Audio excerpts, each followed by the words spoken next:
Hey, folks, today we're sponsored by NBC. You know Craig Robinson. Of course you do. He's from Hot Tub Time Machine, and he played Daryl on The Office, and he's hilarious, like, all the time. He was on a live episode of WTF, and I laughed the entire time because he's just always that funny. Anyway, he has a new show coming Wednesday to NBC from the producers of The Office. It's called Mr. Robinson, and it's based on Craig's real life because he actually used to be a substitute teacher by day and a musician at night. It also stars Perry Gelpin, who you probably know as Roz from Frasier. Don't miss the full-hour premiere of Mr. Robinson after America's Got Talent and before Last Comic Standing, Wednesday on NBC. We're also sponsored by A24, presenting The End of the Tour. It's the new movie that brings to life the emotional and intellectual journey of Rolling Stone writer David Lipsky's 1996 interview with acclaimed writer David Foster Wallace. Jason Segel was just on the show here last week, and he plays David Foster Wallace in the movie. Jesse Eisenberg plays David Lipsky, and they're both great performances in a movie that really explores what it means to be a writer. The End of the Tour is now playing in select theaters, and I recommend you see that movie. I liked it. All right, here we go. We're doing the show. Lock the gate!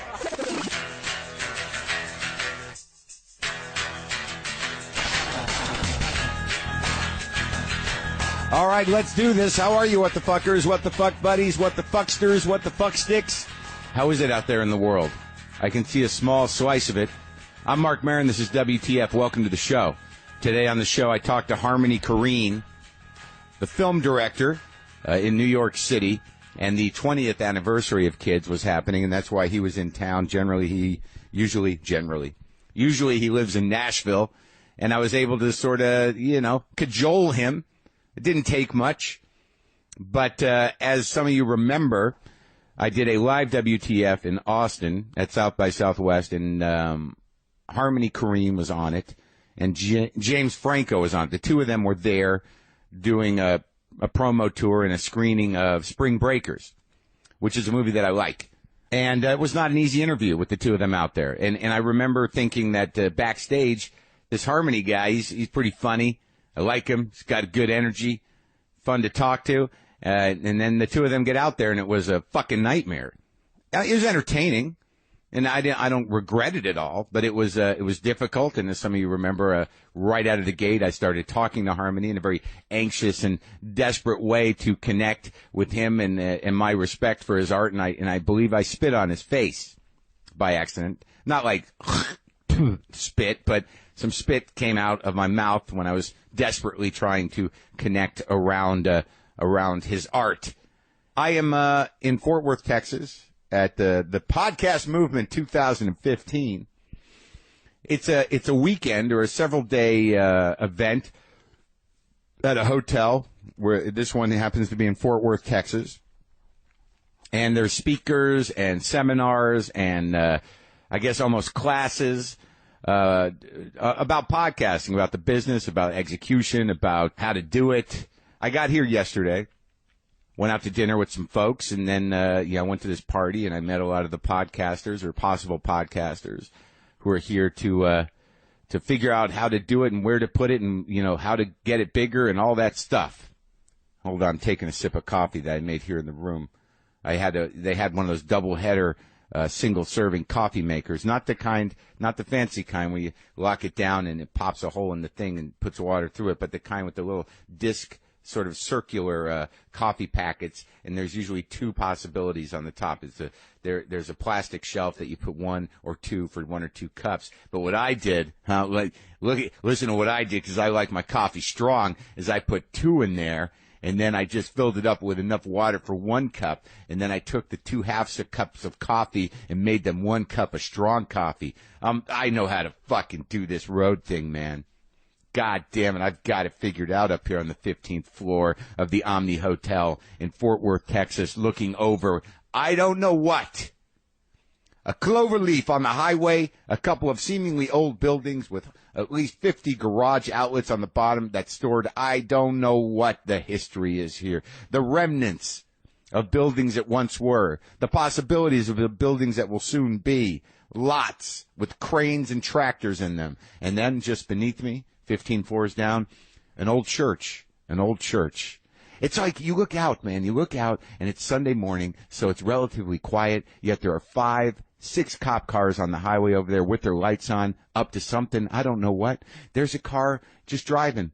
But it's the only car on this one road. It's just driving. There's a guy in there. He's probably listening to music. He might be having a cigarette. Maybe he's old school. Might be a Chesterfield if you can still find them. He's got a life. He's got things on his mind. He might be up to no good. I don't know, but there's a whole life in that car. And all I see is the car. When you really think of the multitudes of possibilities of what people are up to on any given second, like there's a guy walking across the street.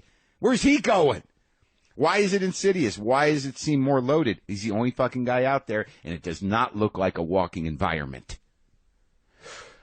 Well, thank God. Thank God for podcast, Periscope, Twitter, Facebook. Every one of these people in this great, glorious world have an outlet to maybe share their journey. Yeah, I'm in my car. I'm smoking a Chesterfield. They're harder to find now, but I'm committed to them. I like Chesterfields. My grandfather smoked Chesterfields, and when I was a little kid, I saw his cigarettes, and I knew they were wrong, but he always looked so great when he smoked them. So that's what I smoke, and I'm listening to my Merle Haggard CD right now because I had a little trouble at home. And I couldn't go home last night, so I've been driving around this empty downtown area for 3 hours. Had some pie, talked to Fran over at the place. She listens to me. I don't know, maybe I should be with Fran. I gotta quit smoking. I gotta quit smoking. See, maybe that's going on. Maybe that guy's podcasting in his car. I don't know. He could do it. He could do it. Let me ask you something. You want to protect your home? Of course you do, but you probably don't want to feel ripped off while you're paying for it, and you don't want setting it up to be a hassle. So use the security system I use. It's called Simply Safe. You probably didn't know home security could be this easy. No aggressive sales guys, no ridiculous monthly fees, and no long-term contracts. This is supposed to make you feel safe, not irritated and resentful. Simply Safe is different from the other guys, mostly because it's so easy. You go online to simplysafewtf.com. You find the right system for your home, which, by the way, is way cheaper than it costs with the other companies. Then a few days later, Simply Safe is on your doorstep, up and running in 30 minutes. That's it. Your home's safe, protected by award-winning 24/7 professional monitoring, and it's only $15 a month with no contract or commitments. Pretty great, right? Am I right? Protect your home with the alarm I trust. Go to simplysafewtf.com. WTF listeners get an exclusive 10% off, people. Go to simplysafewtf.com. Okay? Me and Brendan McDonald, who you all got to know a little better on the episode after the president, my producer and business partner. We were in New York. I was in New York. I did an episode of Charlie Rose, which I believe went well. It was interesting waiting to go on Charlie Rose because I'm in the Bloomberg building, which has an amazing snack area. Like it looks like you have to pay for it. Like there's just little areas, like for cereal and granola bars, and then there's a juice area and a coffee area, and there's some salads, a little sort of buffet type of area, just right in the middle of the Bloomberg building. Huge. And it was a hard thing for me because I wasn't really that hungry and I was running a little late and I didn't make the time to sort of hoard snacks. Who doesn't like hoarding free snacks? But it was pretty impressive in terms of an office kitchen. I think they win there. There's another guy walking. There's no one out. It's okay. I'm not going to worry about him. So I waited. I was waiting to go on Charlie Rose, and John Sununu was on, and literally there was no break in between us. It's just that black studio, just 2 chairs. They see Sununu rap, and the producer brings me there, and I wait until Sununu and Charlie have some parting words, and then I sit right down right after Sununu, and I just watch Charlie look and study his cue cards about me. And then he looks up, and we start, and he mispronounces my name right out of the gate. Marc Maron is a podcast. I'm like, Maron. I just felt bad. Got to correct, though. So we're going to have to go back and do the whole thing, or I'm going to have to live with that. So that initially, as an interviewer to interviewer, as Charlie's an interviewer, I am an interviewer, I was like, all right, so how much does he really know about me, and what did he just load his head up with? Good question. Didn't ask him that. It went pretty well. And I think it was good, and it was nice to meet Charlie. I'd like to interview Charlie perhaps in the future. So then later that night, Brendan and myself go see a play. We go to the theater. We see The Flick by Annie Baker. And it is a Pulitzer Prize-winning play. The entire play takes place in a theater in Massachusetts outside of Worcester.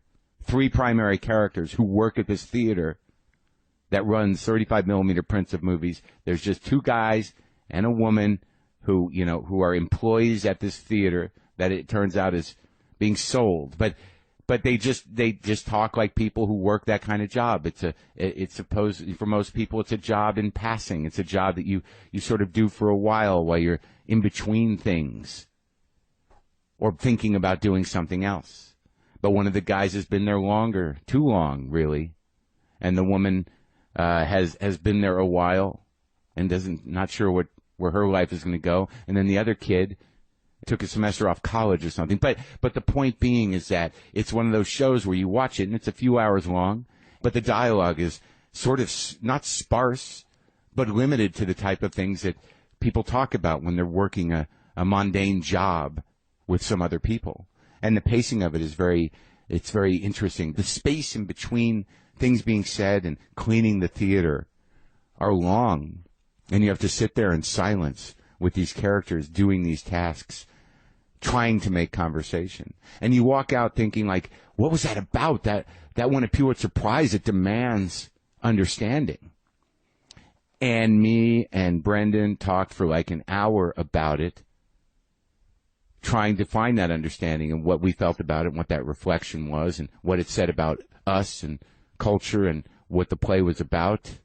And it was that kind of walking through the streets of New York doing that and realizing that, that's one of the amazing things about New York. That's one of the amazing things about a city. And it's, there's not that many that have a vibrant cultural scene where you go see theater, you get a slice of pizza, and then you fucking talk about the play for a couple hours.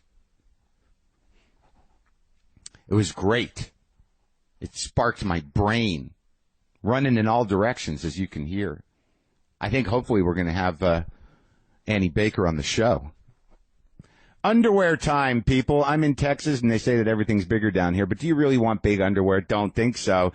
Because that probably means it's saggy and it bunches up and it makes things all sweaty down there. You're going to spend 90% of your life in underwear, people. So make sure it fits great and feels better. Get some MeUndies. It's underwear 2 times softer than cotton.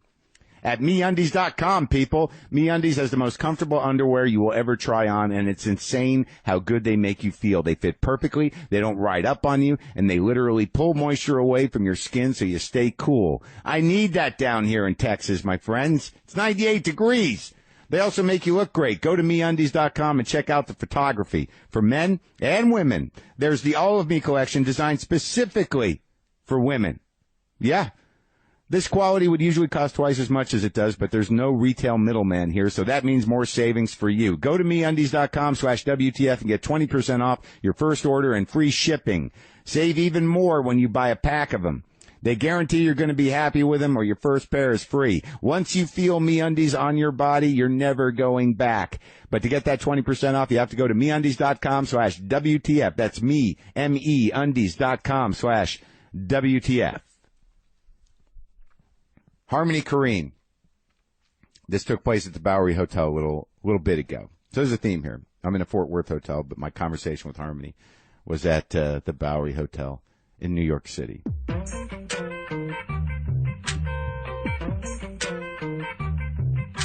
If you go to Cuba, you really see. Have you gone there? Yeah. I never went there. It seemed like it was too much trouble. I think it's going to be easier soon.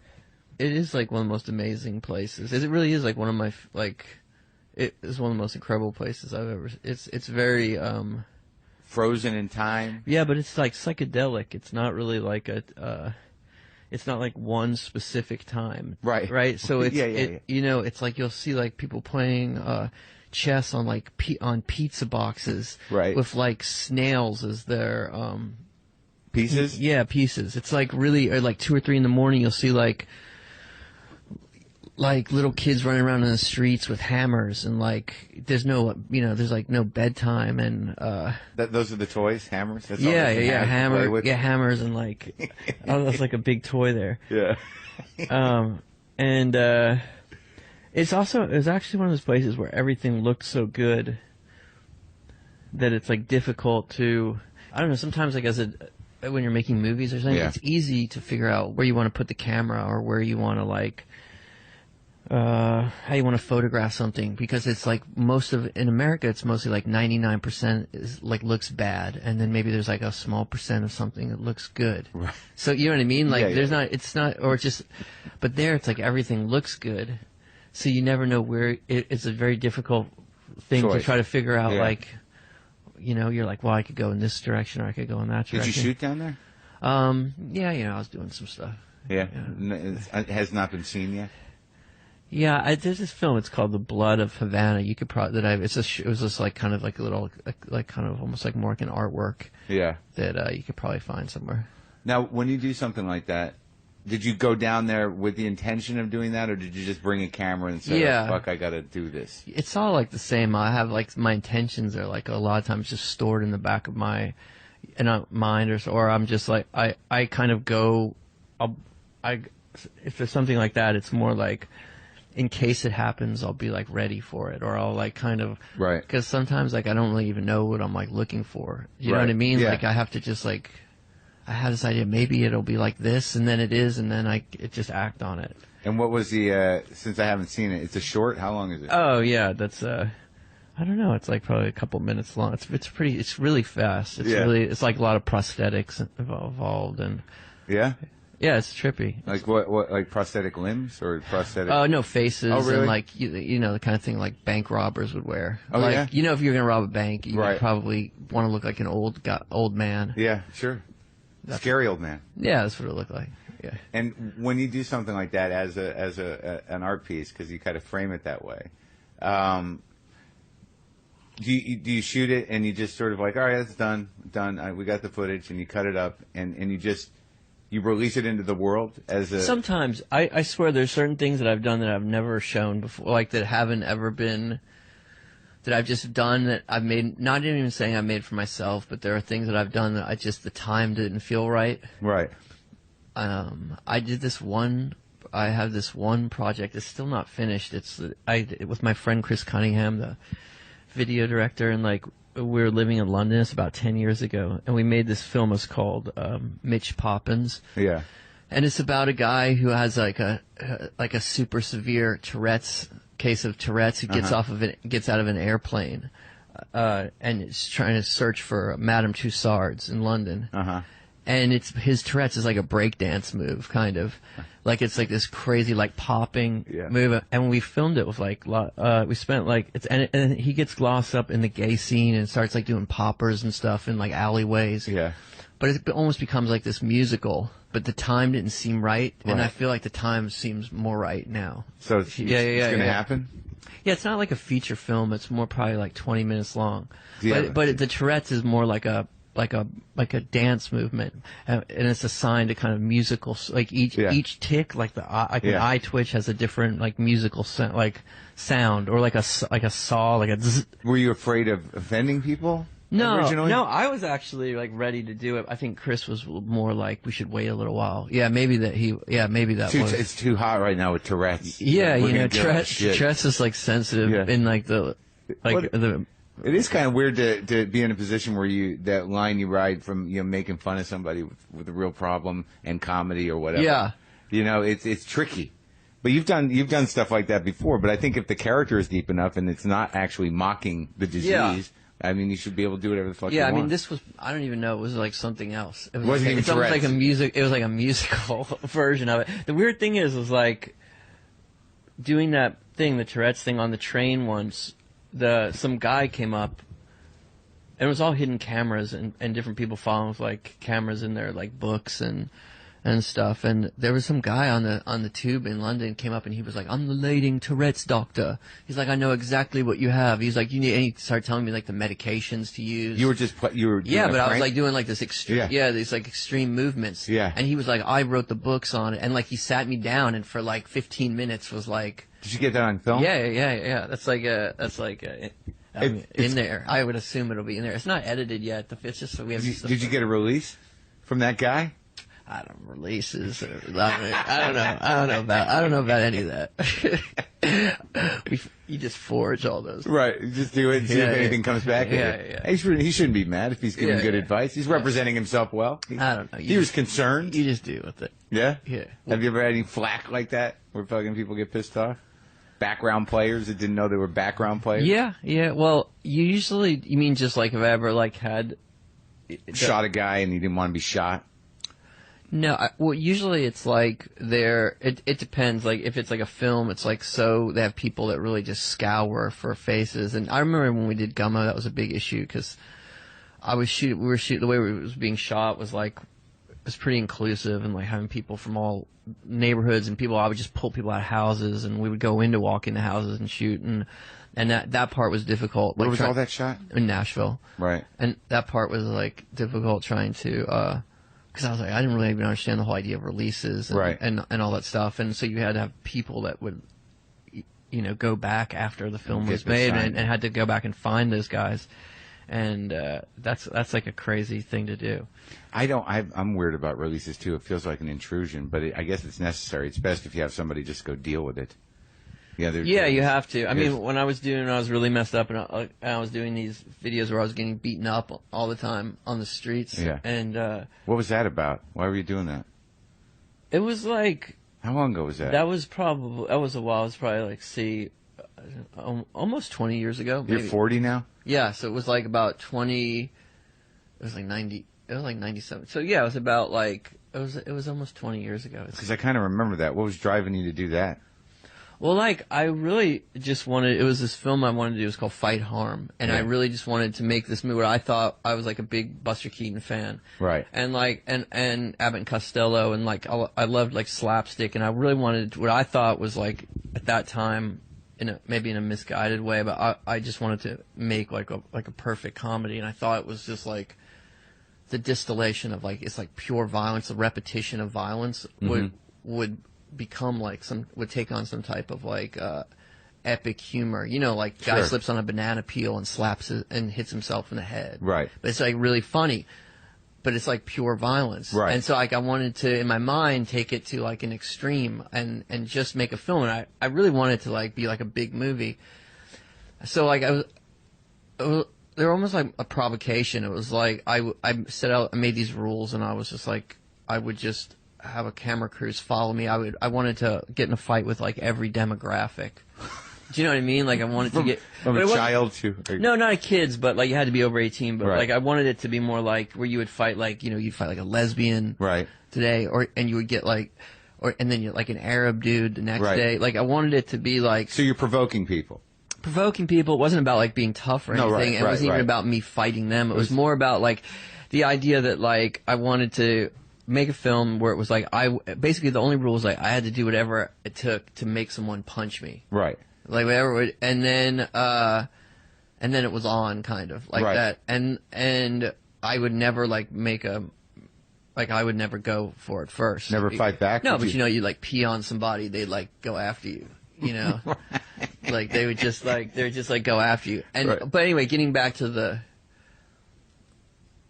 releases, every time I got in one of those, so there was about 9 of them, and I think like David Blaine was one of he was like one of the people.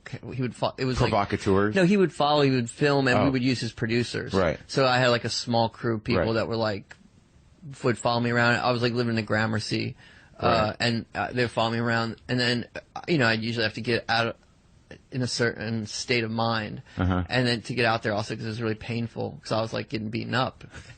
And but what I was gonna say is that like they were all pretty much like all the people that after the fights were done, and even I would get arrested a lot of the times, and the producers would always go to them afterwards, and they would all sign releases. They were fine with it. It was like a weird thing. It was like people just wanted, like they were like, you say, hey, this isn't real. Actually, he's trying to do this thing, and and that was all just like a part of this project he's doing. Can we get your release? And this is after like extreme violence, where they lose it. Yeah, and I think there was like no case where they weren't like, all right. Did you ever release that footage? No, so I have the fights. I wanted it to be like a movie that would play in the mall, you know, like I wanted it. It's just fun, like a comedy. Yeah, I thought it would, but I didn't realize like how short they would last. You know what I mean? You got like 20 minutes. How quickly yeah, because like one could end in like a minute. You know, like I just get knocked out or something. Right. Well, sort of what Jackass did in a way amongst themselves. Yeah, a little bit, yeah. Yeah, but it seems like it's a little more focused and a little more specific. Yeah. Not just sort of like a bunch of guys who just don't give a fuck about anything. Yeah, there's probably a connection definitely to it, but it was a little bit different. And then you know, I just like, at some point I was like, I was like, I don't even know if I really wanted, after it was all done and I couldn't really go on anymore. I'd gotten arrested a few times and also like my body wasn't really able to take it. Who beat you up the most? I got really nailed, this bouncer at Stringfellas, at the strip club. Just like a guy went up to, there's like a stripper with holding these balloons, and I popped her balloons. Yeah. And this dude just went crazy, like just like absolutely like beat the shit out of you? Yeah, it was pretty nuts. Did you what? I tried to like fight back a little bit, but it was more like I went to like throw a trash can at him or something like that, but the trash can was like chained to the pole, you know, and then he just knocked me out, just like clocked me. He did? Yeah. Oh my God. But the crazy thing is, some of those days I would try to get them done. I would try to do 2 or 3 in a row because I was just trying to get it done with, you know, and I was already so messed up. I have all like the images. I have all the pictures. Is it disturbing to you to look at that shit? Well, I don't look at it. That's part of like why I didn't ever put it out, because it's more like, I almost think it's just like the idea of it is almost better than actually like seeing it. You know what I mean? Like I'm not exactly sure if like it'd be a letdown to even put it out. I don't even really know if I want to ever look at it again. Maybe it's like something that happens much later. I even have like lots of photograph stills from the injuries and stuff. And wow. Because it's weird, because the idea was comedy, and I'm just thinking about that moment where shit really happens. Where the connection is made, and it changes in tone, and that as a witness of that, or as somebody watching that, you get that immediate like, oh shit, you know, like that discomfort, and then that thing where you're like, ah. Well, it's also the idea of comedy is like victim. There's this idea of like someone's always like on the other end of it. Well, it's right. And I thought that, but you're the guy we're rooting for. But there's no way you're gonna win. Right, and I couldn't direct someone else to do it because it would become something so completely different. You know what I mean? But like it seems to me that in those vignettes that, you know, once you get no traction, and you have no leverage, and you're just getting the shit beaten out of you. Yeah.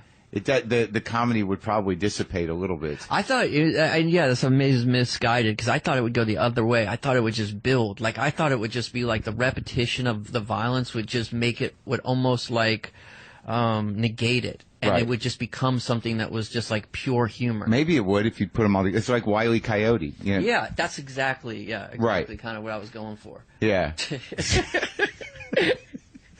It's, well, what was when you were doing it? I mean, because I think Wile E. Coyote is sympathetic only because, like, you know, his face he could blow himself up and then be all smoke and cinders, and then you see him the next, you know, he's back together very quickly. Yeah, he's a fucking cartoon. That's why it didn't work out. Because there's something, you know, he's never gonna. And it was like also a strange time in my life. You know, it's like a while ago, and it was a strange time because people were like genuinely concerned for me, you know, like trying like everyone thought I was like losing it a little bit, or I didn't realize the truth is, like, I knew what I was wanting to do. Right. I was just really ambitious with that. And they thought because this was the project, and a lot of this is like, I remember it's just like, there was this thing that people would say, like, you don't know where your life begins in the right. Do you know what I mean? Yeah. Where like life begins in the work. And, right.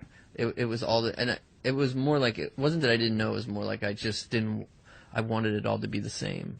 Yeah. Do you know what I mean? No, I know exactly what I mean. I feel the same way in what I do. Like, because I realized the other night where I got off stage at BAM, after performing for 2,000 people, and I just, I went and I got my little bag and I put my things in it, and I was just walking out. I didn't register that there was no change in tone, really. Yeah, and it's like that's like a weird. It is. So sometimes also when you're younger, it's also kind of can become dangerous and murky because you never want things to end. Right, yeah, because, and also you're working through bigger things, you know, sort of developing your identity, taking chances for the first time. Taking chances to develop, but also it's like an energy. When you're younger? Yeah, at least for me. Yeah. It was like an energy that you get like amped up on a thing, and you just never want you know what I mean? Sure. Like days and nights and truth and fiction, like you wanted, I don't know, like I wanted it all to be the same and like to never end. Well, it's sort of interesting to see you now, and like when I saw you in Austin, that was a weird night. That was funny. That was hilarious. I don't know if it was hilarious for me, but it was pretty good. Yeah, it was like awkward. I didn't because I didn't know you, and I didn't know James, and you know, and you guys have been thrust into this situation, which I don't think either of you knew what it was. No, and it just like I was trying my hardest to do something, and then you know. No, I think like at that point, like we're familiar. James definitely. I remember not like knowing what was going, like you know, and I remember it was the weirdness of like the other guys also that were in there, and then there was like an audience, and then some guy in the audience started like, remember there was some guy in the audience who stood up and started screaming. Oh, that was Eddie. That was a shill. All right. Yeah, I kind of like, but it was this weird mixture of strange mixture of like personalities and situation. Sometimes that makes for like something that's really awkwardly. It was awkward. Great. Yeah, good. That was like awkward. Like, but I don't know any of us were doing it on purpose. I think James was just trying to, you know, like rise above it a bit. Yeah. Because he didn't want to be made a fool of. Right. And you sort of kind of detached and fragmented out on me. I was more just like watching what was happening. Right, and then like you come out and I ask you a question and I spit on you. Remember that? Like, you just spit on me. And I'm like, oh, this isn't going well at all. This is a fucking disaster. It was good. It was like theater. It was some kind of weird theater. It was a little bit. But I was so upset by it afterwards. But like that, when I saw, you know, I remember when you were young, that, you know, you're sort of like, you know, a little wild. Yeah. And now look at us, like, you know, you're 40, you're just a guy. Yeah. You got a kid now? Yeah, just a guy with a kid. But it happens, right? Well, yeah, I mean, it happens, but you're like the same person, but I don't know, it really depends, it's like all in there. Sure, I know. It doesn't go away. You know what I mean? Yeah. Like it's like all like it's not like a rejection of anything, but it's from the past. No, but it's more like you want your life to at some point, if you're going to keep being able to like live and, you know, grow and expand, and if you're just going to survive and you just want to have like a life, you have to like be like I was like receptive to stages. Yeah. And things get tempered. You know, there's things that you used to be afraid of that you aren't, and now, just by virtue of being older. Right. Like, it's not like anything changes other than, like, no, I don't need to do that anymore, I don't think. Well, right. It also is like, when you talk about young, I mean, like, I was, like, making things as a kid, so you really are like a kid. Like, you really are like a teenager, or, you know, in your early 20s, it really is like, you're still just figuring things. Right. Just figuring it out, you know? Well, you went to that 20-year... anniversary of Kids. How old were you when you made Kids? Or when you wrote it? So I was, I just graduated high school. I was my first semester at NYU, so like 19 or something. So it's been like 21 years. Yeah. And Yeah. Who was there? So that's why I was in New York now. It's, cause generally I wouldn't be here. But do you not like coming back? Not really. It's probably like my least favorite place to come back to. Why? I don't know. I just like. Does it make you sad? It's maybe there's definitely maybe sadness. Because I get that sometimes. In some of it, but it's more like, for one, like I don't like recognize it. It's like a weird thing because I recognize it, but I also don't recognize it. Right. Yeah. I feel that. Yeah. And then, I was here when you were here. I was here 20 years ago. Yeah, and I recognize, and it feels like a shopping mall to me now, in a lot of ways. And I mean, the city itself is beautiful, but I don't like a lot of it. Yeah, it holds a lot of memories, a lot of ghosts here, and it's also just like it's like super kind of aggressive. I just am like I don't really it feels like an office. Like I come do my thing. It would be a weird place. I don't think I could ever like live here again. I don't think so. I couldn't either, really. Because there's a pace to it that's kind of exhausting. Yeah. And you get into that zone, and everything's moving quickly, and all of a sudden you're like, I had $40 this morning. Where is it? Yeah. And it's exhausting, but you know how to be here because you live here. I don't really know like what it stands for anymore. Like that's a good point. Or I don't know like what the. Not just for yourself, but in general. Yeah, just in general, past like a kind of consumption. I don't really know what it is anymore. It's interesting because like when you did Kids and that, that sort of your generation of people doing the art, whatever it was, that was almost the end of it. Yeah. I mean, it seems like all of that vitality is because it was like the last. Maybe that was like the last. It was like the last kind of gasp of like the wildness in the city. Because it was like kind of, the thing that was like cool. Like when I was a teenager, when I moved here from Nashville, was that like there was that idea that like kids with no money, creative kids from around America, people that had just like a dream, and visions could just come and you could like pull your money together and get some place in the city and live and like do your thing. And I guess you can't really do that in the same because no one could afford like $5,000, rent and like little kid, 18-year-old kids can't. So you move out to like, I guess they move out to like one of the other Brooklyn boroughs, or Queens, but those places are different. Yep. Their whole. I don't know what's going on out in Brooklyn. I missed that whole thing. But it's different, and it's also like, I mean, the world itself is different in that. It's a little affected now. But at the time, it was very much about like culturally about that. At that point, there was something about like people trying to like get lost, right? And there was like also you always talk about like the danger of the city and stuff like that. But there was like a kind of like a palpable violence and a danger and a feeling that like if you went to this place or you did this thing, you might not like come out the other end. Yeah. And so. That's exciting. Well, that's what you were talking about too, just with getting punched up and. Yeah, but it's just exciting because it was extremes and it was also like it was big and you could just get like lost in it. In New York. Yeah, and you can like and culturally it was weird and like you could like go into like movie theaters and there'd be junkies passed out and it was just like a strange like rhythm to the city and like it wasn't like everyone was so in boxes. Yeah, it doesn't, and I don't know who's here anymore. I don't know who these people are. Like, there's no familiarity to it.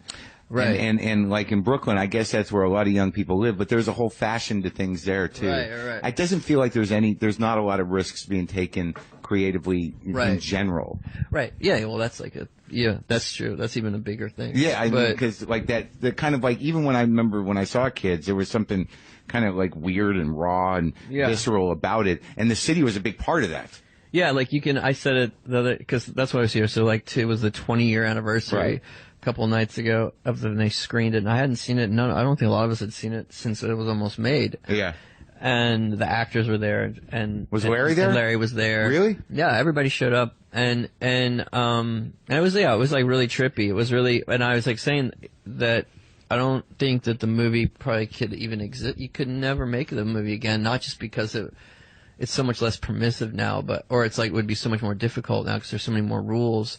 But it's even just like narratively, story wise, it's like you can never have it's like her trying to find this guy, her trying to find Telly, because so now she would do it now. Yeah, now she would just take a cell phone and text him and say, "You gave me AIDS." Yeah, you know what I mean? Or like it would be like there would be no movie. Like really with films, it's like in writing, you can't really get lost in America anymore. Like you can't make a film that's like a road movie anymore because everyone has GPS. There's like impossible to really lose yourself anymore. That's interesting, huh? And because it not only because narratively speaking, but there's no mystery to anything. Like there's no. Yeah. Well, technology really, in a lot of ways, like all the technology, it really kind of made drama difficult in some ways because like in order to be, if you're even trying to be a little bit accurate, you have to like address it, and it's kind of a lot of it is not that exciting to see. Isn't that weird though that like a conceit for a movie would be like, we're going to take these 4 characters and just try to have them spend 3 days without their phones. Right.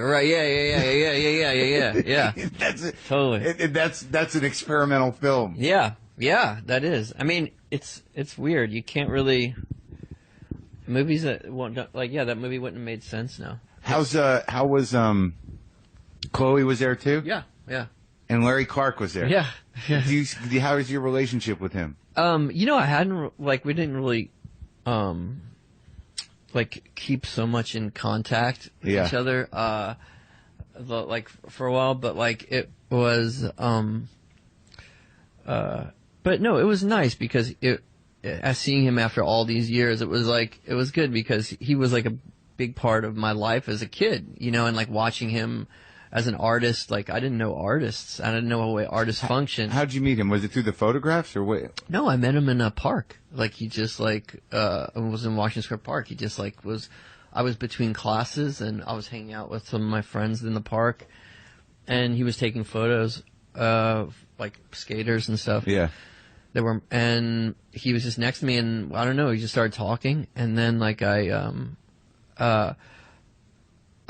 he had a Leica or something. I was asking him about his camera, and then he asked me what I wanted to do, and I was like, I wanted to make movies. And what I used to do is in high school, I'd make these films in high school, and because when I was young, I wanted to make movies young. I really wanted to. I was on fire, I couldn't be contained. I was really wanted to make films then and there. Yeah. And so what I would do is I was living at my grandma's house. I didn't have any money, and I would just have stacks of VHS tapes of all the films I'd made in high school, and I would have her phone number written on, my grandma's phone number written on it, and I had a pager, a beeper, and I put and then if I saw somebody that I thought might like one of the movies, I would just hand them a film. I would just hand him a video. And so I think that's probably what happened. I talked to Larry and I was like, you should watch I just stuck a video. What were the videos of? They're just these little movies I was making in high school, shooting on 16 millimeter. And I had been in a, I was never particularly good in school. I wasn't bad, but it was just a normal-ish, but I never had, went to public schools and stuff in Nashville. Was pretty crappy. And but socially they were good. I liked it was a strange time in the South, and the schools that I went to were actually really socially progressive and and interesting. But but I had I had never been told I was always, we used to get hit in school and stuff, and I'd never been told by a teacher that I had never done anything I was doing was good. I'd never, you know what I mean? I just used to goof around and kind of a clown kid. No, yeah, or not a clown, but I was just into my own thing, and I'd been a skateboard. I was skateboarding and stuff, and where'd you get your parents come from? I mean, they both come from New York, but I grew up in a commune in Tennessee. Yeah. And then I grew up in a commune, and then moved to Nashville in probably as 10 years old. The commune was in Tennessee? Yeah. You were born there? I was born in Bolinas, California. That's where the seals are. Yeah. I love the fucking Bolinas, man. Yeah. I was born in Bolinas, in a kind of communal thing there too. So your parents were kind of into that? They both still around? They're both around, yeah. They live out in the jungle. Do they really? Yeah. In Nashville? No, they live in the actual jungle? In Panama. Really? Yeah. Yeah. So at least they committed to their yeah, they're on there. They just do their own thing. Yeah. You get along with them? Yeah. Yeah. It's all good. And you're able to find them though. Yeah, right? yeah, definitely. They have phones. Yeah. And so you didn't really have role models, and the teachers were not very supportive. So then I took this creative writing class, and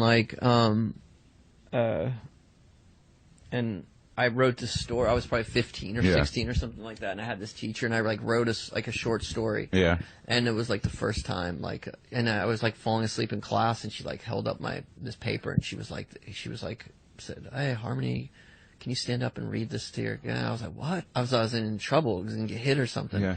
she said, "Oh, this is so good," and blah blah blah. And after class, she said, like, "What do you want to do when you get older?" And I was like, "I just wanted to make movies. That's like all I ever wanted to do at that point." And she said, "Well, if I can get you money, could you turn this story that you wrote into a film, like a short movie?" And I was like, "Of course." And she somehow like went to the school board and got me a couple $1,000. And my dad showed me how to work the cameras, and like I got was he a filmmaker? Yeah, he had been a documentary filmmaker in the 70s and 80s, and showed me how to like how to edit a film, and like I like the technical side of things. And then I somehow just like translated this into like into a script or into a movie, and then that was like what I ended up getting like a scholarship to NYU, and like 'cause I didn't really have money to pay for the tuition. Right. So I was like, that's kind of how it all happened. And then I met Larry in the park. Wow.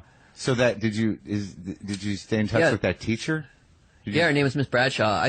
I've like seen her a couple times in Nashville when I go back. Yeah, really? She's great. It was like one of those weird things you never hear. Like people actually anytime you say, "Oh, teacher really did something," very like she really did. She like that really was one of those things that like really does like had a huge effect. Oh yeah, your whole life. On your life, because I can barely remember the names of my teachers. Right. Except just her, but she really like had this like she did this one gesture for me that like really ended up changed your life, setting it all off, because it was only like 2 or 3 years from that point that I was making a real movie. So you meet Larry and he's taking pictures, and you gave him a videotape, and then how's that sort of built? And then this was like he's an intense guy. Yeah, definitely. And like I wasn't really familiar with at that point. I was just come up from Nashville. I was probably like 19. You didn't know his photographs. No, but I didn't really know any. Was that Tulsa and Kids, or in the other Tulsa one, and Times Square? Teenage Lost. Teenage West, right? And I went over and but just in talking to him, he liked the same types of, even before I was even knew it, we liked a lot of the same types of movies. Right. At the time. Which were what? Well, I remember we were talking about specifically youth films, and there were movies like Over the Edge, Rumblefish, The Outsiders. Yeah. There's a movie, a Brazilian film called Pichote by Hector Babenco. Oh, that's a heavy movie. That was really big. I remember seeing that when I was a kid. That was about like the pickpockets.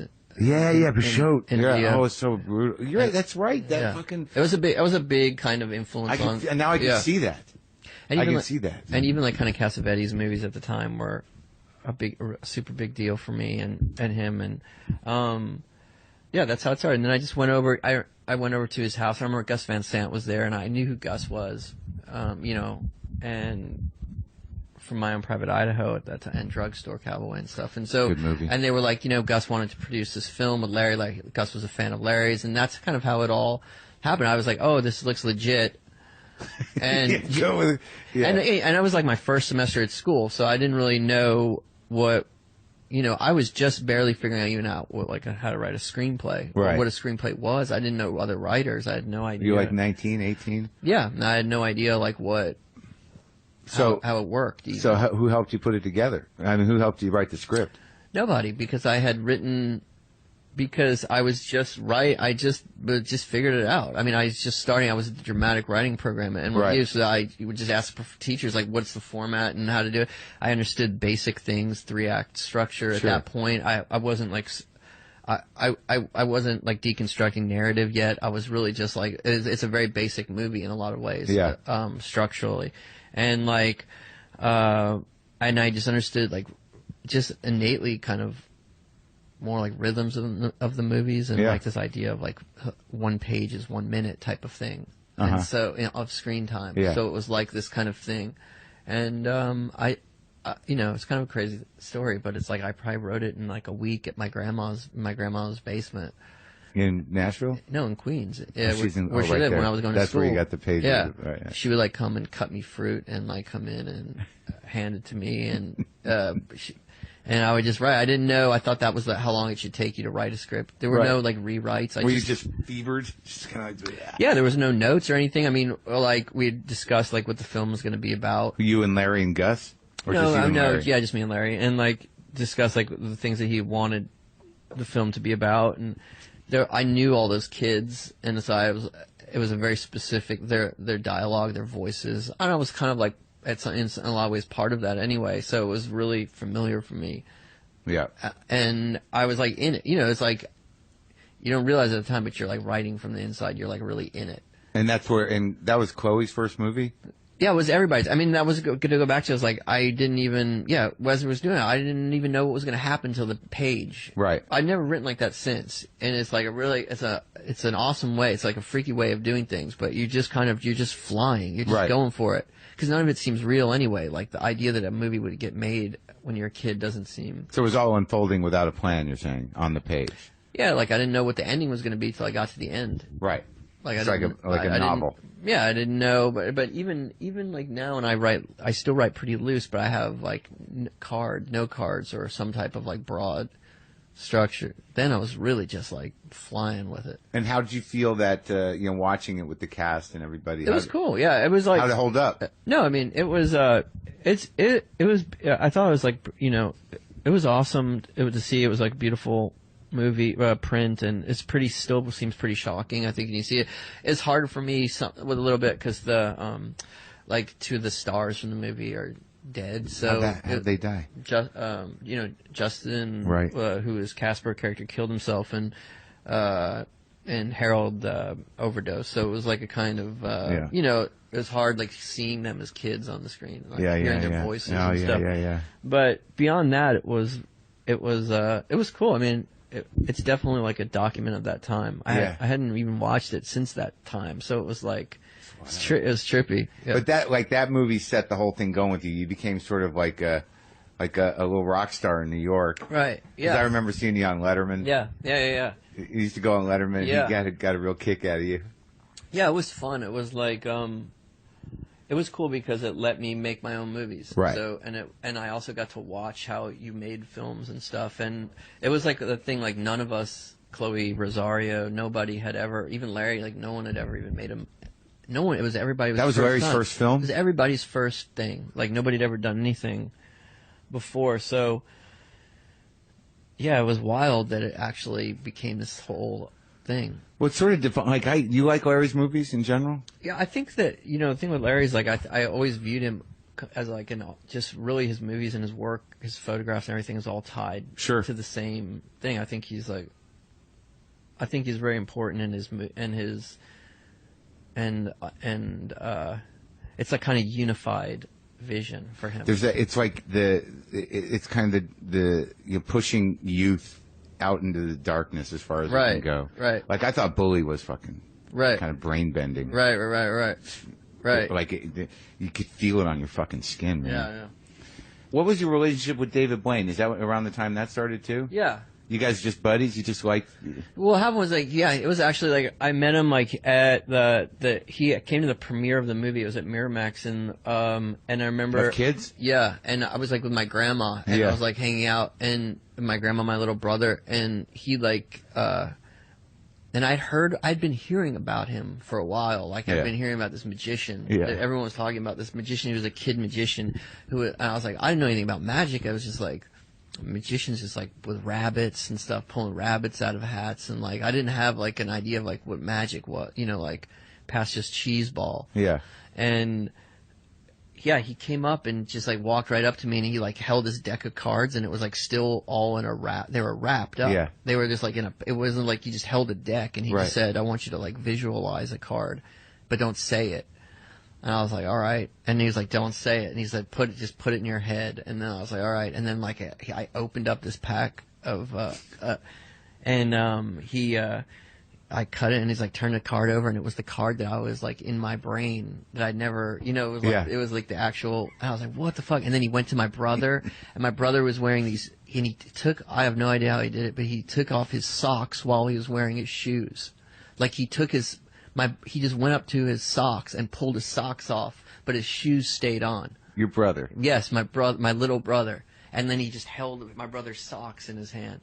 And that was it. That was like, I got to know this guy. Yeah, it was because it was like, whoa. I was super trippy, and I was just like, whoa, come over to my Yeah, I was like, I wanted to like really figure, because everybody was an artist, or everybody was like there's a lot of painters around, photographers and musicians, but I'd never met someone that could that was pulling socks off your feet like that. That was like something, and also it was intriguing because you knew that it took discipline. Yeah. To like, what he was doing was a craft to it. A craft, and also like, who else does that? Right. Where do you even come up with that? Right. And so, yeah, from there we became very close. Did you ever figure out how he did it?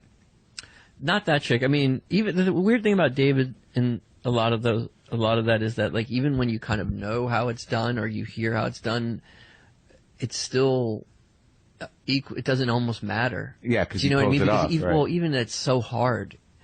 Even like the way it's done, you're just like, wow. It's like, you know, even the trick, it takes. Well, if like someone skill. if someone, let's say, scales the Empire State Building, you know how it's done. They just scale it. But it's amazing.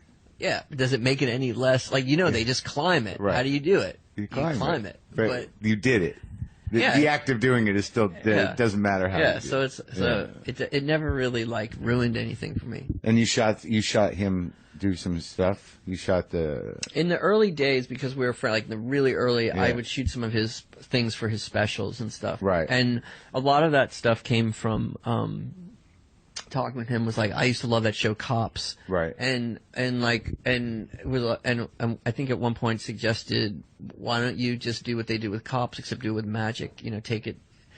Like, I love, like, Cops is really the first show where you were, like, seeing the inside of people's houses and the way people lived. It was, like, really, like, a revolution, like, pretty, like, revolutionary. And, like, it was, like, you were, like, going into, like, these places where you weren't invited. Like, you were seeing, like, you know. Oh, look at how their couch is all fucked up. But in, like, a mainstream context, which was, you know, up until that point, you know, most Americans weren't exposed to, you know, being exposed. Yeah, being exposed in that way. And so I think like he ended up getting that producer that did that show, and they ended up that was definitely like part of all that street magic thing. Right. Yeah. It's just like bringing people in, seeing their reaction. Yeah, like doing it like a non-scripted. Right. It was before. I mean, now everything is like that, but it was like before that. That's kind of wild to think about that weird intrusion. Sounds like you did a little of that with Gummo as well, just going into people's environments.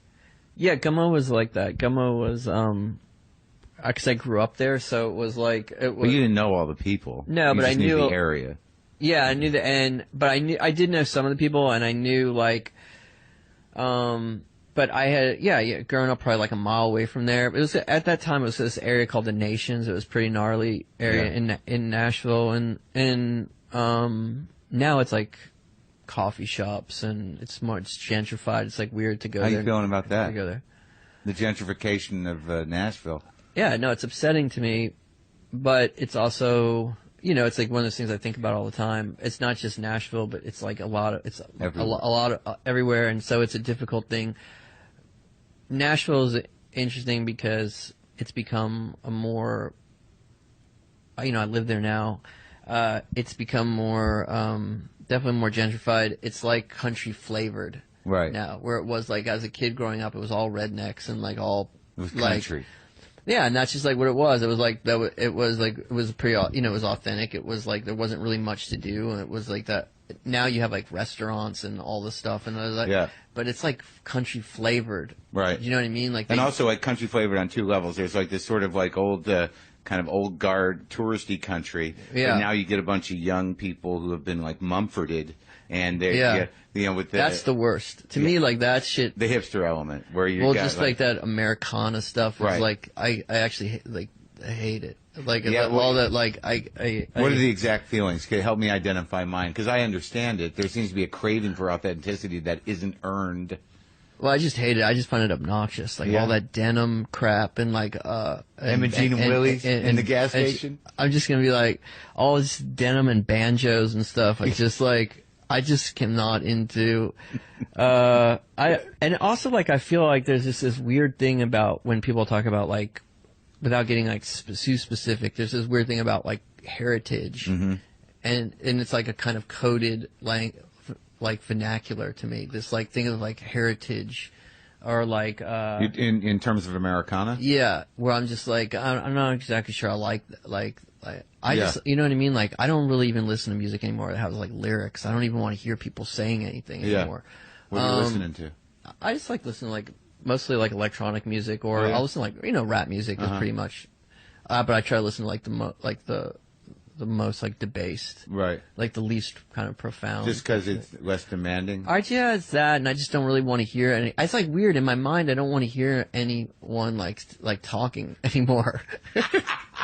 Like, do you know what I mean? Like, it's like strange. Like when I was younger, I used to like really like a lot of that stuff, and now it's almost like I kind of shy away from it. It's like I don't really want to like hear anyone like talking anymore. Yeah. With music, it's more what I like now is things that it's like more. I guess I might gravitate toward things that are more like sensory or more like atmospheric, or things that make me like, even with the movies and like just like in general, like the way that I feel that what I'm trying to do with things, and it's more like a kind of post articulation or something that's like beyond just like a right. I for whatever reasons feel more pulled towards something that's like more of like an emotion or more like an energy, let's say, or something that's like more like inexplicable. Right. And so like with music, it's like I don't, I just for whatever reason was like listening to things that are kind of unemotional, like that are more detached. Right. Well, I can see what you're saying. Like in film too, you see in having that craving to create feeling in almost like a sort of a poetic way, visually and otherwise. You seem to like to do things that are jarring. Yeah. There's definitely your way in is to punch. Yeah. Yeah. There's not many, like, there's not a lot of, easygoing. No.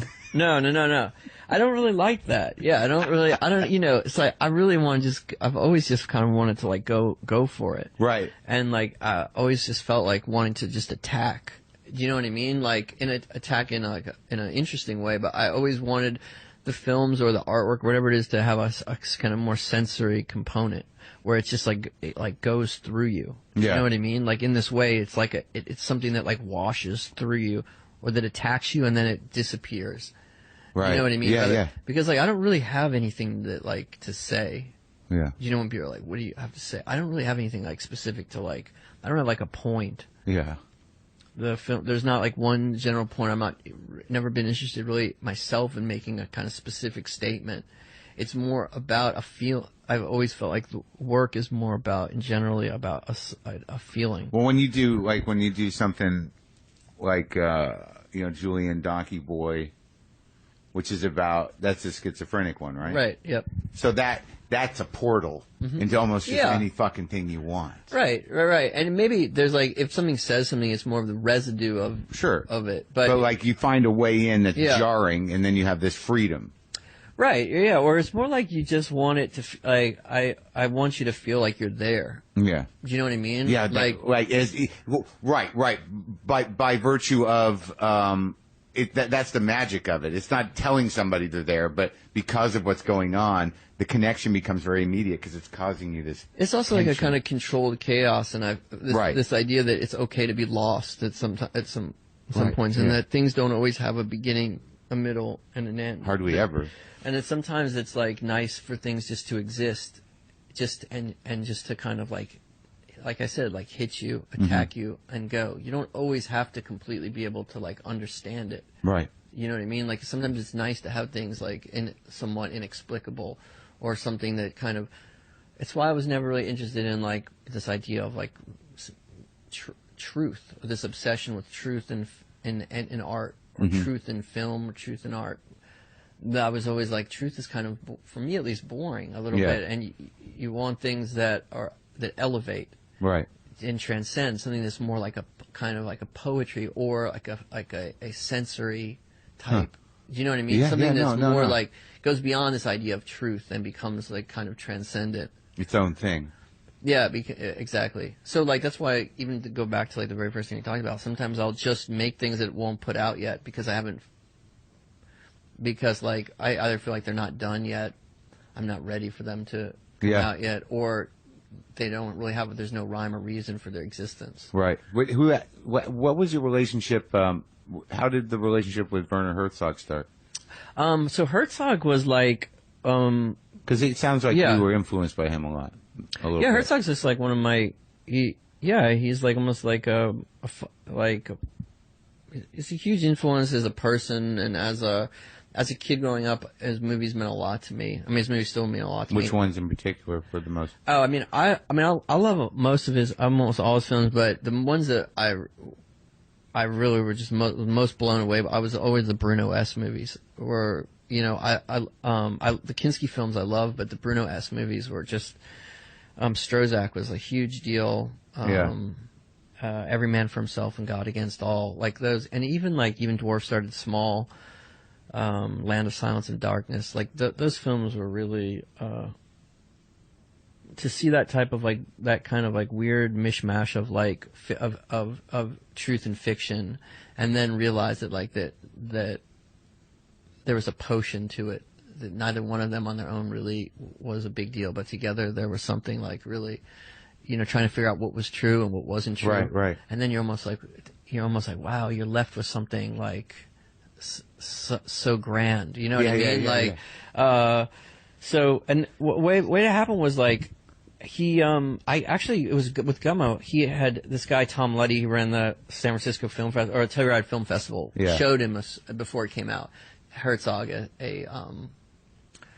had screened the film for him, and I was just sitting in my house, and I picked up the phone, and it was Herzog, and he was like, I've just seen your movie. It is the most audacious debut. He was like, you were the last foot soldier in the army, and he was like, you must come out to San Francisco. And I jumped on an airplane. I went out to San Francisco. I was probably 23 or something, 24 at that time, and he was living in San Francisco, and it was a huge deal for me, just because it was one of those people who was very heroic, Yeah. And and then we became friends, and he was, I started casting him in my films, and just as always, he's kind of just a good friend. Yeah. Yeah. You talk to him pretty regularly? Yeah, I mean, the thing about Werner is he's he really does. His work ethic is insane. He's always working. So it's he's putting on movies. His movies, and he's putting on plays. I mean, he's directing operas. He's really he does things that that people don't even know about. He's teaching schools. He's yeah. I mean, it's crazy. I remember when I was doing location scouts for Swing Breakers, and I would we were in in Florida. I think we were looking in was it Sarasota or something. Yeah. I was scouting colleges, just random schools there, and then I would go to there would be this place called Ringling College, which was started by Ringling Brothers. Oh yeah, Clown College. Clown College, and you're there, and they were like Herzog just taught a course here, and you were like, what? They were like, yeah, he's on the board, and they were like, what? And they were like, yeah, he edited his film he edited his last movie here, and you're like, really? And then he'd go to this other school. There's another place there called New College, and they were like, yeah, Herzog is on the board here. He just taught and you're like, and I'm in, you're somewhere in Florida, just random, right. But he's like that. He's he's everywhere. Wow. And, yeah, he's kind of he's there's 10 of him. Yeah. Do you take anything from that work ethic? Do you have any desire to work like that? It's different for me. I need time between the films, because the movies especially take so much out of me. So, it takes me, I do a movie, it's always a film feels I've really never had, I have director friends who've had easy experiences with films. I never really had an easy experience. Why? I don't know. They're always, maybe it's types of movies that I make, or maybe it's just myself not ever I'm a greedy director. I always feel like I need more. I always don't feel satisfied. I don't feel like I'm, I never have enough time to do all the things that I want to do, so I'm just always railing up against it. You know what I mean? Yeah. It makes me nervous to be on set and be comfortable, which doesn't really happen so much. When a lot of times there are people come up to you oh, that movie looked like it was a lot of fun. I don't even know what fun on movies is. I don't really, you know what I mean? I paint, and I enjoyed that in a completely different way. And that's fun for me because that's in my own time, and it's like something that's like direct, and I'm away from people, and I can do it. For the movies is like I have to gear up. It's like going through a kind of through war, in some ways. And Spring Breakers, how'd that end up doing? It was great. I mean, it did like it. I think it was just as far as its reach, it went beyond anything I'd done before. And structurally, it was a little different. Yeah, it was totally, and it's exciting. And I was like I'm like getting closer to what I've always wanted to do, which hopefully I'll be able to do with the next film. Which is what? Well, it's just like a complete, like sensory bombardment. Just like a total wash of just. Whew.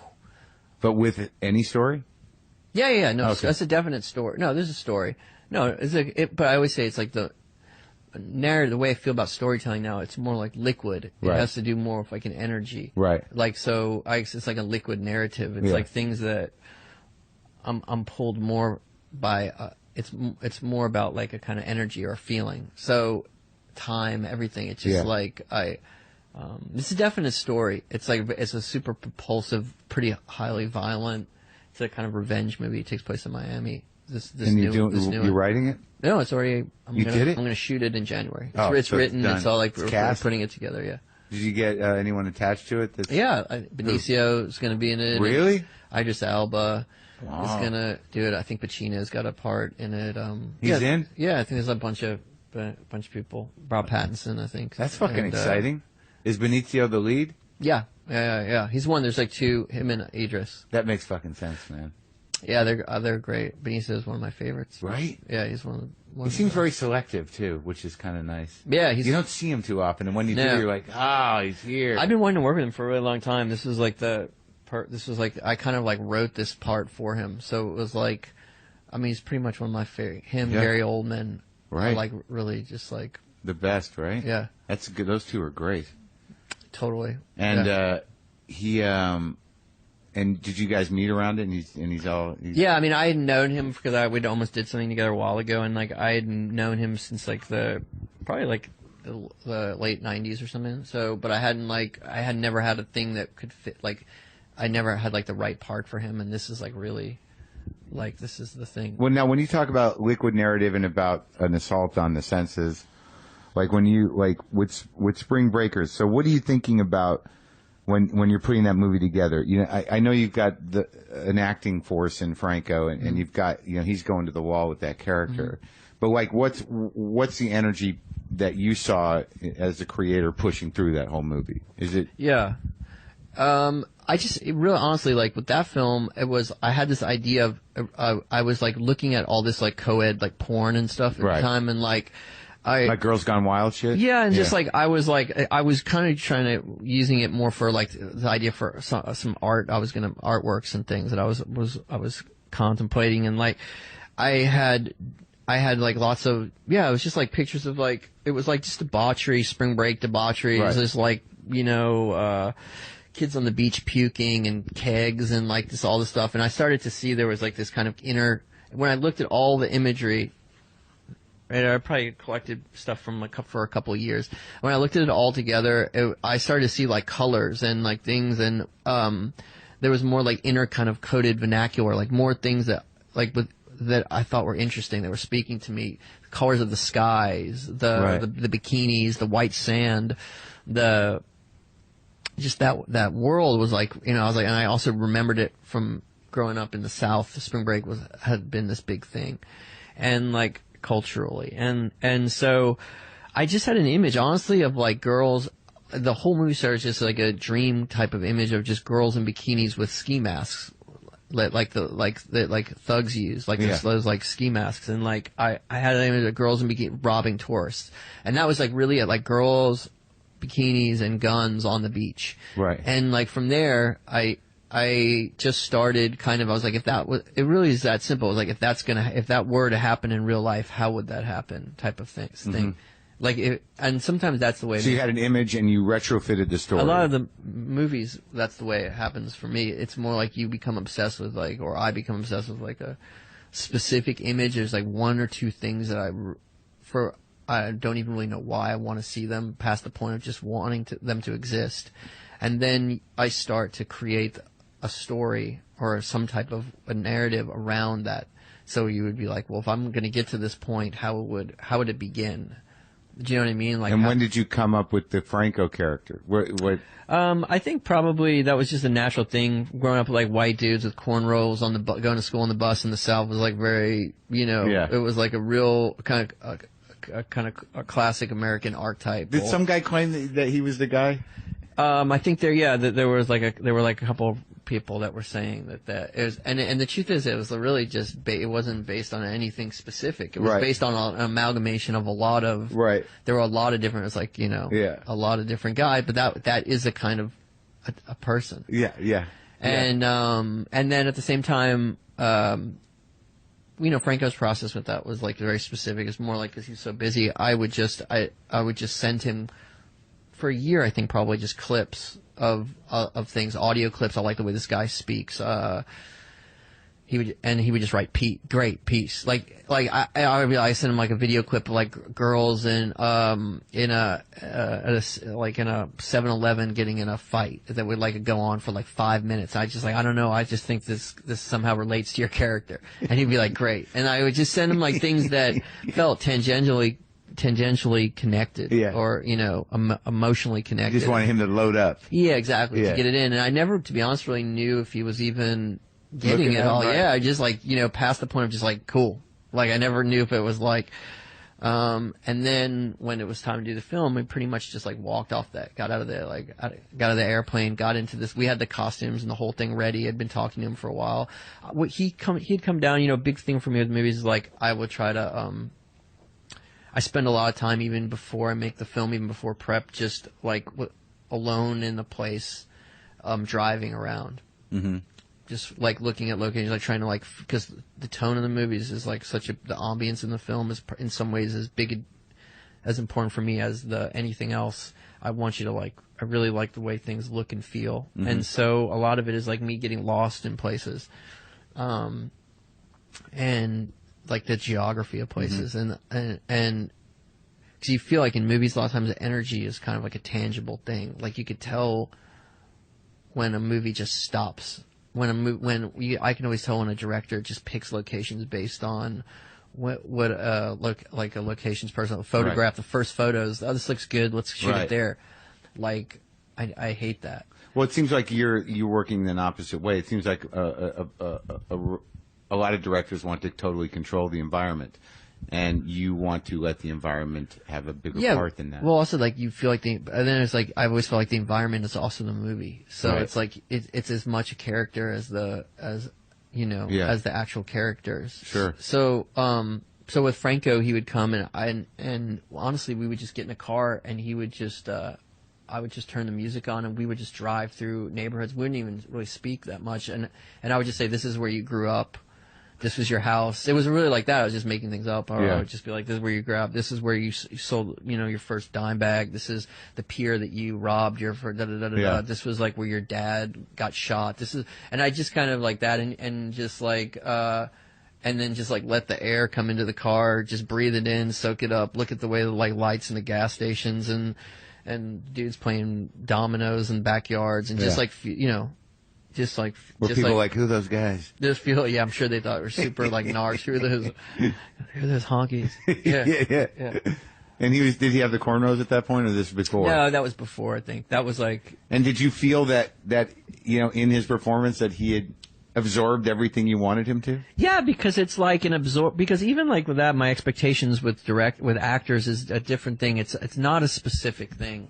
I want to it's like anything. It's like I want to be surprised, right? So I want to load them up on as much stuff as I can, details, looks, sounds, things like that, and then put it inside and then walk away and like let them take it to another place. That's always what you dream, or at least what you... Right. You want to be surprised. Because I don't have an end game with them other than just to be great. I never have like a specific... It's never like ultimately like this is it. I don't even know. It's more of an abstract idea. You just want them to be like, to light it on fire. You know what I mean? Like you just want it to like, to be great, and you hope that you can inspire them with the character, with the idea of who this person is enough that then they go and like they invent it. And that's always the way I felt with even acting. It's almost like with acting and directing actors and stuff, it's more like when you become believable, right? Yeah. When you become the person that you're supposed to be, when you believe that that person is really who he is, then there's really no right or wrong, right? There's no, like, when you are that character, you become the human. Every single gesture, every single thing becomes real.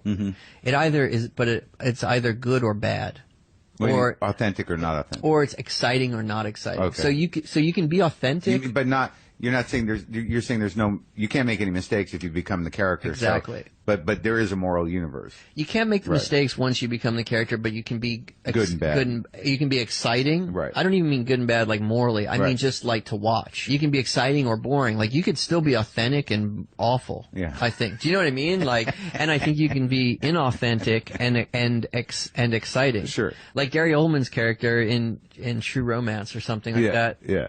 That's not really an authentic character. Yeah. Like it's like a really heightened version, but it's so thoroughly enjoyable to watch. There's so much magnetism, and it's such this kind of creation and this swirl. You're like just taken by it. You don't even question it. Yeah. It's like logic. Sometimes I'll get in arguments with or debates with actors about like logic in movies. Right. Like why would I do that? Yeah, and like why didn't you do it? And I understand why they want to know because it informs their character and they need sense. But like I'm always thinking like you want to go a little bit beyond just like logic. Yeah. Like I'm like, well, if you're robbing this house at 5 a.m. as opposed to 5 p.m, it doesn't matter. Like if you're thinking as an audience, if you're thinking about that logic, the movie's not working. Right. Like you want something, and I just do it because it looks good. You know what I mean? Why is it there? Well, it's there because it looks good and it feels good and it's like something amazing. Right. But past that, I don't care about the necessarily like the logic of it. Sure. Well, I mean, I think by using narrative the way you use it, I think it's people like viewers should be more forgiving in the sense. Like you're right. If they're saying like that could never happen, then you failed because that's not the kind of movie you're making. Yeah, and it's right, exactly, and it's like Star Wars could never happen. Yeah, I don't know. Do you know what I mean? I mean, I don't know. It's just a strange, That's true. But different films and different types. But when you present something, it's extra tricky when you're presenting things in the real world as if they were real, but they're also heightened. It becomes like a whole other. Well, shit, this new movie sounds amazing. Miami as a backdrop. Yeah. And I've been living in Miami for a while, so it's like good. It's crazy down there, dude. Yeah, isn't it? I love it. I mean, my mother lives in Hollywood, Florida. Yeah, it's close by. I used to have this weird judgment of Florida, but now I'm sort of like, this is the weirdest place in the fucking world. Yeah, it's weird. It is. It's almost its own. I kind of I live between. I have a daughter now, and in the summers and stuff, and my wife, and we all like live there. And what part? Miami Beach. Like we live in like the mid beach, close to South Beach, and like we have a house there, and like. I probably would just move there, like, full time. But like, there's something also like makes me nervous about the idea of like only being there. Do you know what I mean? Like, I could just end up in some like weird vortex. Yeah. Do you know what I mean? Like, I feel like a retreat. Yeah, or just like you know what it is. I don't know. I enjoy it because it's its own country, and it definitely works in its own logic. It's more like Latin. It's a kind of more. Thing, and I'm like into like the rhythms of that place, but also I guess I like the way I'm affected by the way things look architecturally, like the lights and palm trees. Like I love those things. They make me really happy. So I kind of just like ended up there. So you're really living there part time? Yeah, half and half between Nashville and Miami. You got a house in Nashville? Mm-hmm. That's nice. Why can't you just leave it at that? I am. That's good. And I'm shooting the movie there. No, it's great. I hate winters now. Yeah? So winter in Nashville, is it bad? Yeah, it's pretty... Really? Yeah, it's not like New York, but it's pretty... Yeah, it's pretty... It's weird as you get older and you can make choices where you're sort of like, I don't have to do that anymore. Yeah, and also it's just like... Yeah, exactly. That's like a nice thing about it. Exactly. But also it's just like... Like I didn't used to mind. I thought like the suffering from the cold was a good part. It was a good thing. Right. You know what I mean? Like just are like, hey, it's part of like the whole. Like, I came back here. I was here like maybe for 2 days of the fucking winter. And I was like, this is good for 2 days. It's a reminder. I do miss seasons sometimes. Like, I think that's one. Yeah, LA, you don't have these. In Miami, not really either. No.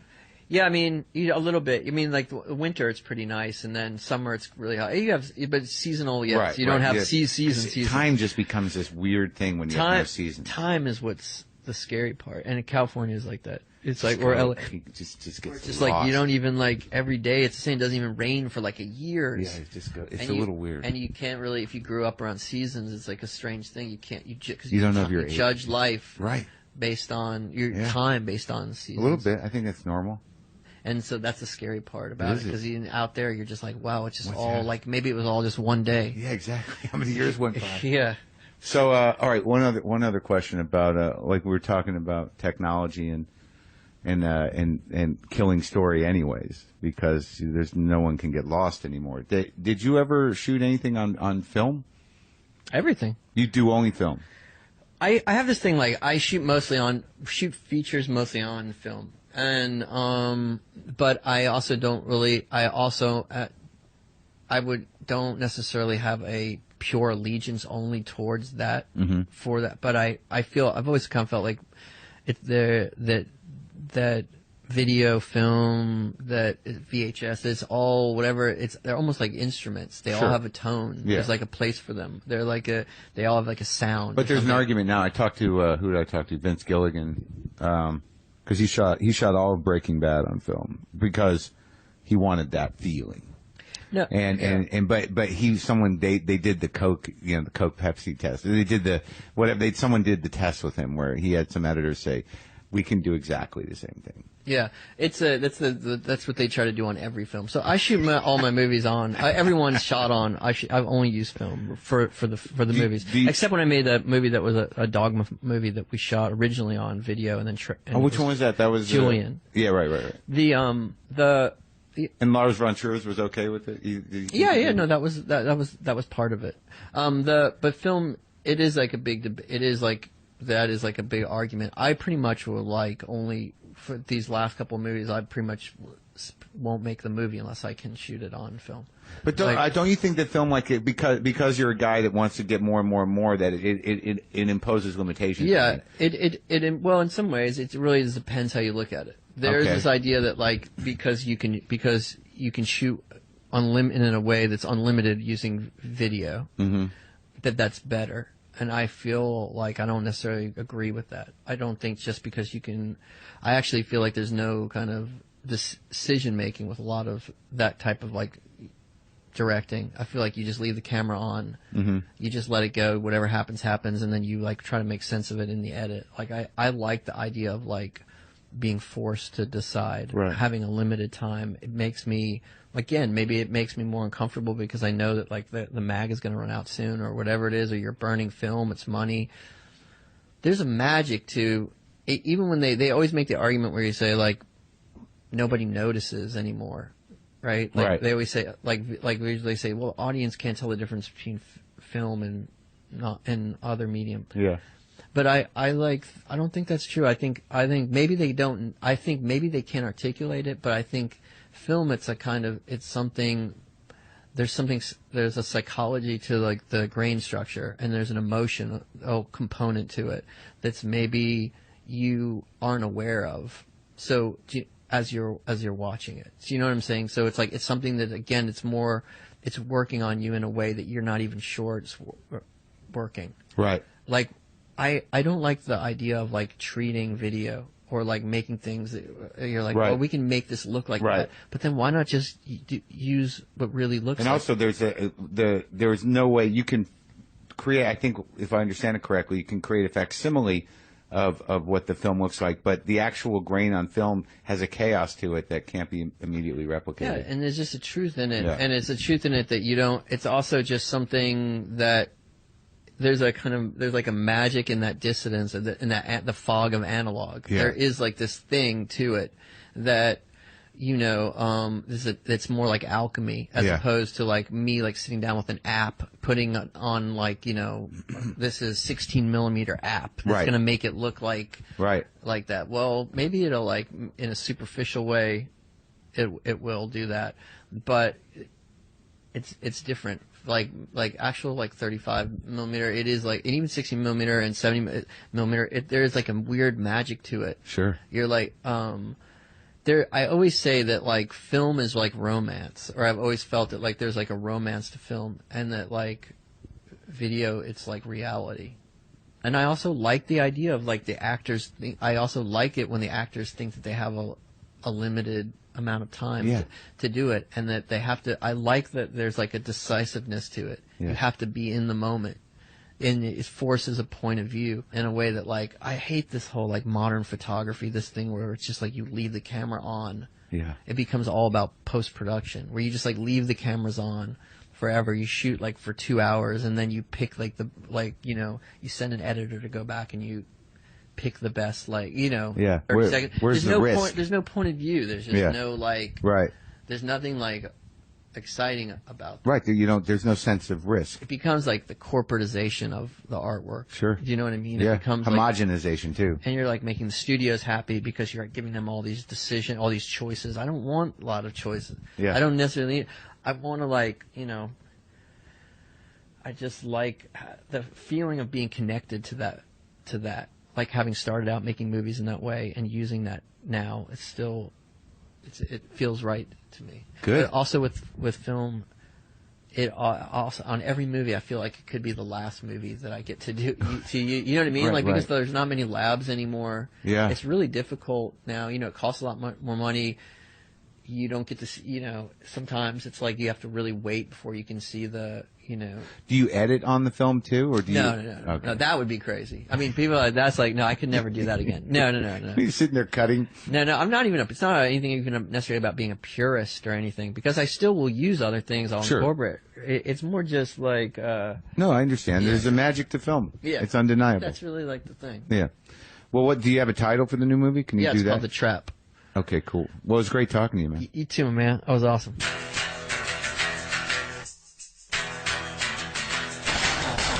Okay, that was interesting. It was a talk about film unlike I've had before, and it was great talking to Harmony and great meeting him. Folks, don't forget about the premiere of Mr. Robinson on NBC this Wednesday.